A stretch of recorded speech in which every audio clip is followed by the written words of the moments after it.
तो आइए पुरुषोत्तम मास महत्तम कथा अध्याय 16 सुनते हैं।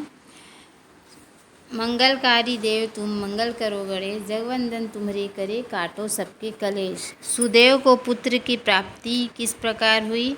श्री नारायण ने कहा, हे नारद जी, भगवान की आज्ञा पाकर गरुड़ जी ब्राह्मण सुदेव से बोले कि हे ब्राह्मण, जैसा प्रभु ने कहा तुम्हें 7 जन्मों तक सुख तो नहीं था, किंतु अपने प्रभु नारायण की आज्ञा से मैं तुम्हें पुत्र का वर देता हूँ। मेरे अंश से तुम्हें पुत्र प्राप्त होगा, परंतु वह पुत्र तुम दोनों के सुख के स्थान पर दुख ही प्रदान करेगा, क्योंकि तुम्हारे भाग्य में पुत्र सुख नहीं है।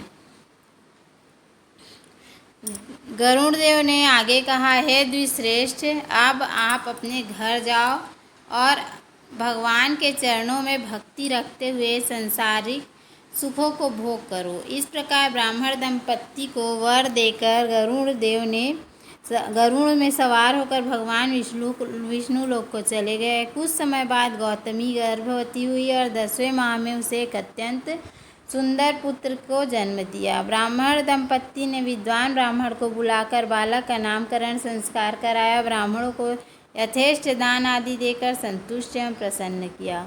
इस बालक का नाम सुखदेव रखा गया। बालक सुखदेव शुक्ल पक्ष के चंद्रमा के सदृश वृद्धि को प्राप्त होता है। देव ने आकर मुनि के चरणों में गिरकर प्रणाम किया। सुखदेव को देखकर देवल ऋषि बोले, हे सुदेव, तुम धन्य हो, तुम्हारा भाग्य धन्य है, श्री हरि तुम पर प्रसन्न है, इसी से इस सुंदर पुत्र का वरदान तुम्हें प्राप्त हुआ है। हे सुदेव, तुम्हारा सुपुत्र गुण सागर और अत्यंत प्रभावशाली है। यदि दोष है तो केवल एक ही और उससे बड़ा भारी दोष इन सब लक्षणों की विद्यमानता व्यर्थ होती है। हे सुदेव, तुम सुनो, तुम्हारा यह पुत्र 12 वर्ष का होकर जल में डूबकर मृत्यु को प्राप्त होगा। तुम इसका मन में सोच तो करना नहीं, क्योंकि होनहार को कैसे रोका जा सकता है, वह तो होगा ही, इसमें कोई संशय की बात नहीं।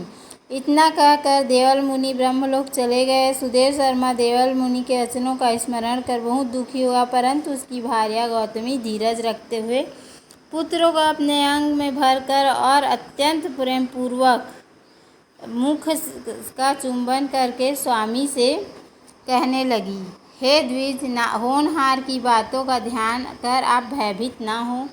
इसलिए हे नाथ, अब उठकर सनातन हरि का भजन करो, जिसकी शरण में रक्षा मिलती है। वाल्मीकि जी कहने लगे, इस प्रकार सुदेव अपनी भार्या के वचनों को सुनकर श्रीहरि के चरण कमलों का ध्यान रखते हुए अपने पुत्र की अल्पायु और अकाल मृत्यु के शोक को भुलाकर जीवन व्यतीत करता रहा। बोलो श्री हरि विष्णु भगवान की जय, बोलो पुरुषोत्तम मास की जय। तो उम्मीद है आपको हमारा वीडियो पसंद आया होगा। यदि वीडियो पसंद आया तो वीडियो को लाइक, शेयर और सब्सक्राइब करना ना भूलें।